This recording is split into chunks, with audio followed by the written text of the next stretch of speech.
Hello students, आज की class में आपका स्वागत है।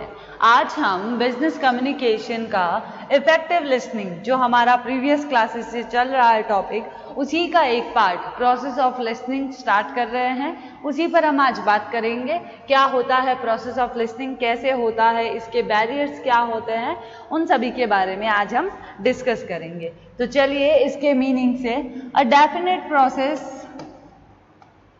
इसका मीनिंग देख लेते हैं। A definite process has to be adopted in order to make listening effective.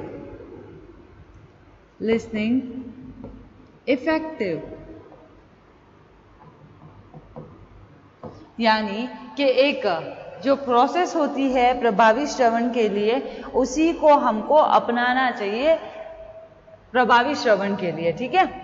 Second है the message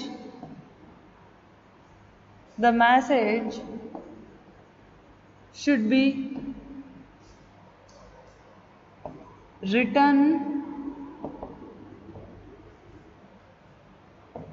as noise, poor audibility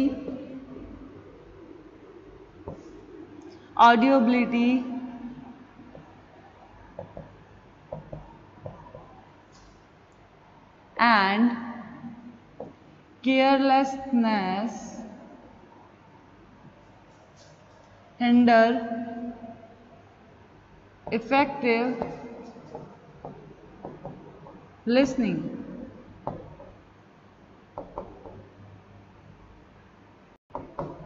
ठीक है।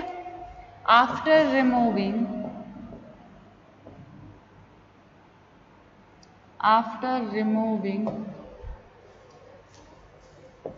these hurdles, we must be attentive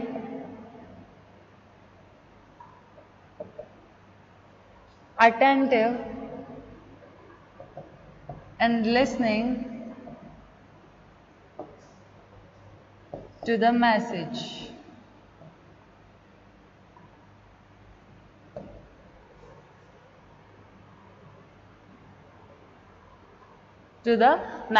यानी कि प्रभावी श्रवण के लिए एक निश्चित प्रक्रिया अपनानी होती है। इसके लिए संदेश को लिख लेना चाहिए, क्योंकि संदेश की प्राप्ति में शोर, दुर्बल श्रवण शक्ति और असावधानी एवं उपेक्षा मौजूद रहते हैं और वो बाधा पहुंचाते हैं। इन बैरियर्स को दूर करके हमें अपने संदेश पर कंसंट्रेशन करना चाहिए। इफेक्टिव लिसनिंग के लिए इंटरप्रिटेशन जरूरी है और इसके बाद इवैल्यूएशन किया जाना चाहिए। और इवैल्यूएशन का मतलब यहाँ अपने मैसेज के रिलेटेड अपने थॉट्स प्रेजेंट करने का है। स्पीकर जो भी मैसेज देता है, जो भी संकेत जो उसको आवश्यक लगते हैं, उस पर विचार करना। सुझाव अप्रभावी है तो उन्हें अलग करना, यानी अगर हमने विचार किया और अगर हमको वो सुझाव अच्छा नहीं लगता है तो हम उसको क्या कर सकते हैं, अवॉइड कर सकते हैं। क्लियर है यहाँ तक? आगे देखिए, आगे क्या कहता है। ये सारी एक्टिविटीज मूल्यांकन के अंतर्गत आती है और भविष्य के लिए लिसनिंग को हम सेफ रख सकते हैं। इसलिए लिसनिंग रिटर्न में होनी चाहिए। कि आगे दे रखा है, after this there is a evaluation of the same, it means to express one's own view about the message. It is essential to think over what is necessary and to leave what is insignificant. All these activities come under evaluation. It is necessary to preserve the message, listen for the future, so should be it written down. Clear है यहाँ तक? यानी कुछ messages को हमको लिख के रखना चाहिए जो हमारे फ्यूचर से रिगार्डिंग या फिर फ्यूचर में किसी भी समस्या को दूर करने के लिए वो हमारे काम आ सकते हैं। यहाँ तक क्लियर है आपको?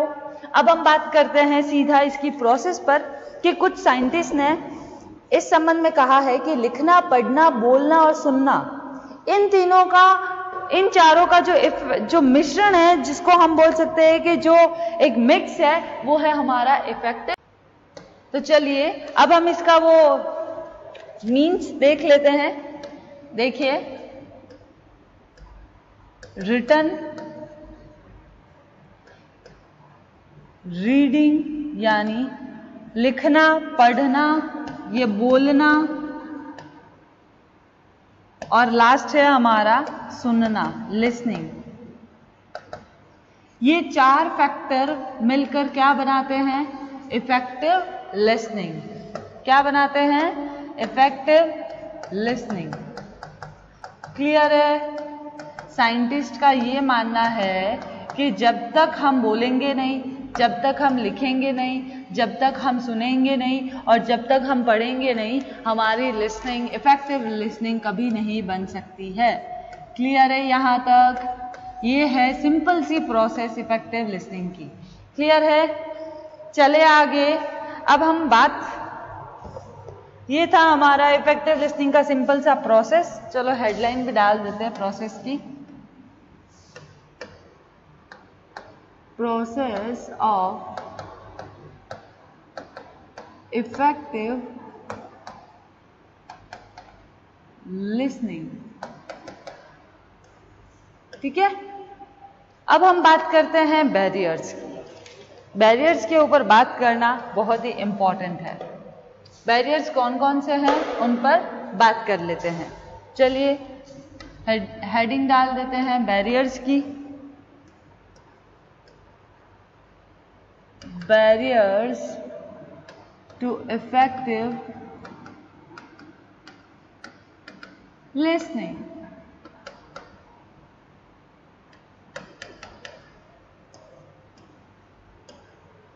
क्लियर है? चलिए सबसे पहला point, if the communication is long one it makes the listener difficult to get it, big message make it difficult for listener to understand it. यानी कि ज्यादा बोझ होता है, यदि संचार का बहुत ज्यादा बोझ है तो ऐसी दशा में संचार को समझना कठिन होता है, इसलिए संदेश बड़ा होने पर समझने में कठिनाई आती है। बिग मैसेजेस, यहां मैं सिर्फ की पॉइंट्स लिख रही हूं, आप अपने नोट्स, मैं जो बोल रही हूं उसको सुनकर और यहां पर जो लिख रही हूं उनको, दोनों को देख कर ही आप अपने नोट्स प्रिपेयर करें। क्लियर है? Big message make it difficult for the listener to understand it। बड़ा मैसेज पढ़ने में, समझने में दिक्कत आती है किसको? लिसनर को। क्लियर है? सबसे पहला बैरियर। सेकेंड क्या है? If there is uncalled for bias in the mind of sender of the message it increase the difficulty of the listener. यानी कि अहंकार की अगर कोई बात आती है, किसकी बात आती है? बियास की। ठीक है, तो उस समय वो डिफिकल्टी को क्या करता है? इंक्रीज कर देता है, इंक्रीज इन डिफिकल्टी। क्लियर है यहां तक? फिर नेक्स्ट हमारा बैरियर क्या है? The difference in the attitude of both of the sender and receiver also hampers of the process of effective listening. यानी कि यदि संचार को इफेक्टिव बनाना है तो सुनने वाला और संदेश देने वाला की विचारधाराएं एक जैसी होनी चाहिए। उन दोनों की जो प्रोसेस है वो सिमिलर होना चाहिए, अलग अलग नहीं होना चाहिए। क्लियर है? देखो, सेंडर एंड रिसीवर बोथ, ठीक है, क्या होनी चाहिए? hampers the process of listening, effective listening, process of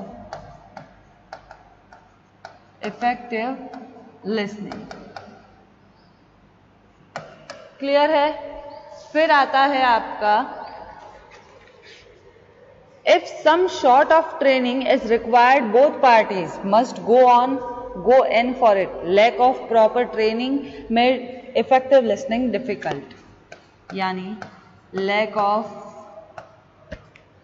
proper training, ये भी एक बाधा है कि जब तक आपकी प्रशिक्षण सही से नहीं हो सकता, आप कम्युनिकेशन में, सुनने में, इफेक्टिव लिसनिंग में बाधा क्रिएट कर सकते हो. देन इसके बाद speed of communication also matter. If the message is deliver at the fast speed it make it difficult. Message deliver at a fast speed it make difficult. अगर message बहुत तेजी से आ रहे हैं, इट मेक इट डिफिकल्ट, तो वो सुनने वाले के लिए डिफिकल्टी क्रिएट हो सकती है वहाँ पर. क्लियर है?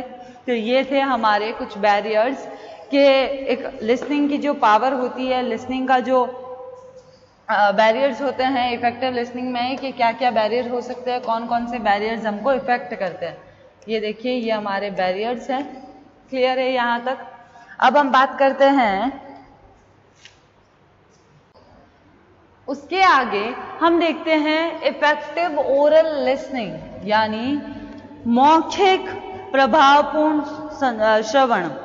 तो इसके पॉइंट्स हम देख लेते हैं कि होता क्या है ये process. In this process the person who gives the message and the person who receive the message sit face to face. Key points बनाकर ही लिखे. In this process,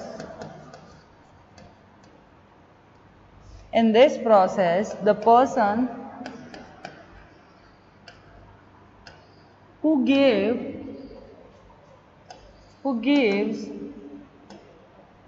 the message and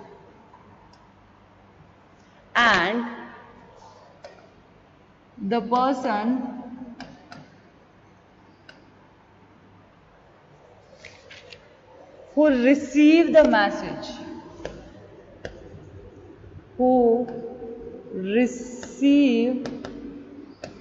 the message,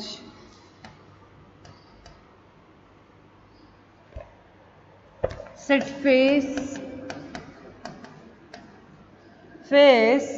to face.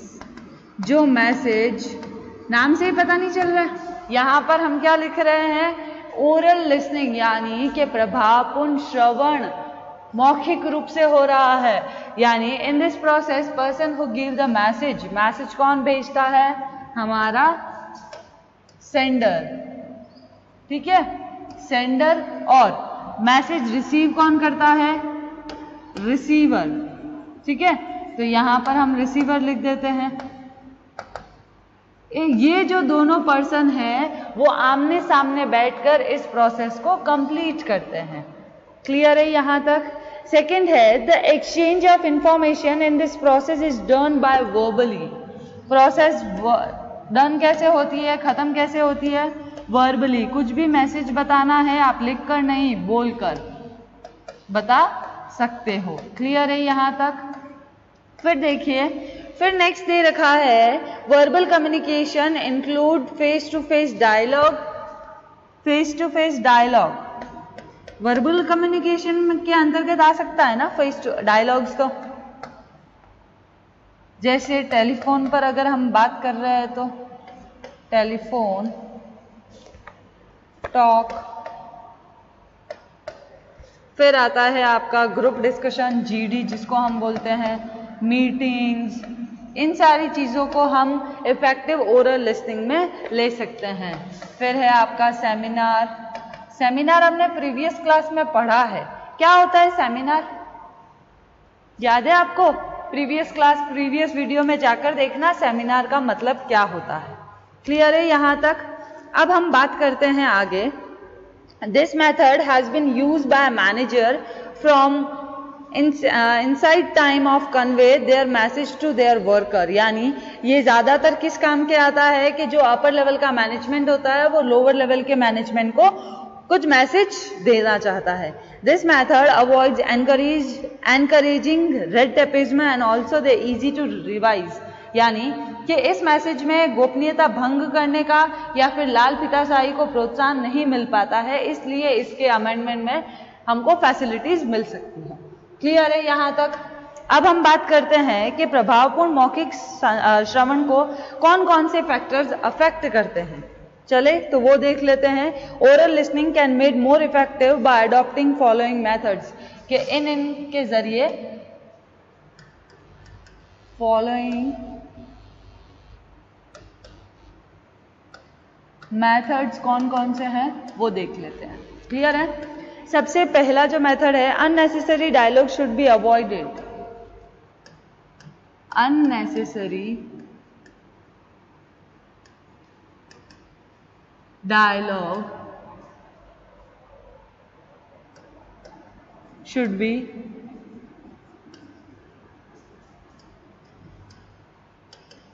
avoided। Clear है? फिर next है हमारा peaceful atmosphere should be provided. Peaceful atmosphere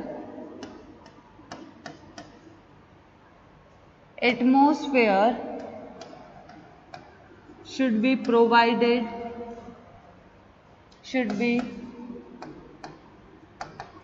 provided, then उसके बाद if any problem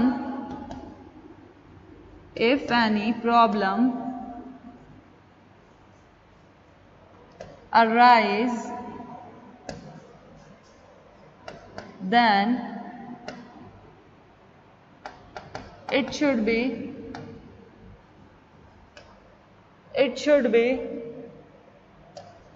removed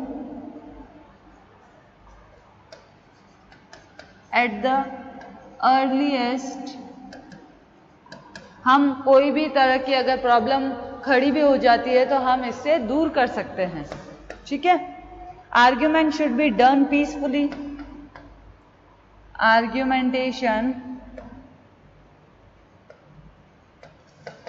Argumentation should be done peacefully।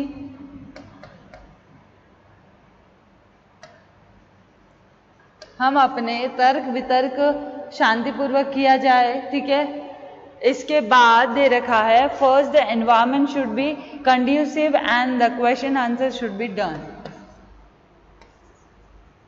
Question and answer should be done। Clear है यहाँ तक? ये था हमारा, इसके कुछ फॉलोइंग मेथड्स थे। ठीक है? अब हम बात करेंगे कि ओरल लिसनिंग की कुछ लिमिटेशन है, उसके बारे में हम बात कर लेते हैं। हेडिंग डाल देते हैं, लिमिटेशन ऑफ ओरल लिसनिंग। ठीक है? क्या लिमिटेशन हो सकती है उस पर बात करते हैं। सबसे पहली, in oral message the identification of responsibility is necessary and long and complex message cannot be delivered through oral communication। long and complex कठिन मैसेज और लंबे मैसेज ओरल कम्युनिकेशन से नहीं भेज सकते। ये भी इसकी एक लिमिटेशन है। Messages cantt be delivered through oral communication. Clear है? Second, these messages can be sent only in written form। In oral communication, only small and simple message can be delivered। Small message कैसे होने चाहिए? Small and simple। ठीक है? तभी जाकर वो send हो पाएंगे, अदरवाइज डिलीवर नहीं कर पाएगा। फिर है oral message are not legal unless record. Not legal unless recorded recorded in any form. Oral message को कहीं पर भी हम लीगली पेश नहीं कर सकते हैं. देन उसके बाद oral message don't have long life. Oral message को क्या हम लॉन्ग लाइफ रख सकते हैं?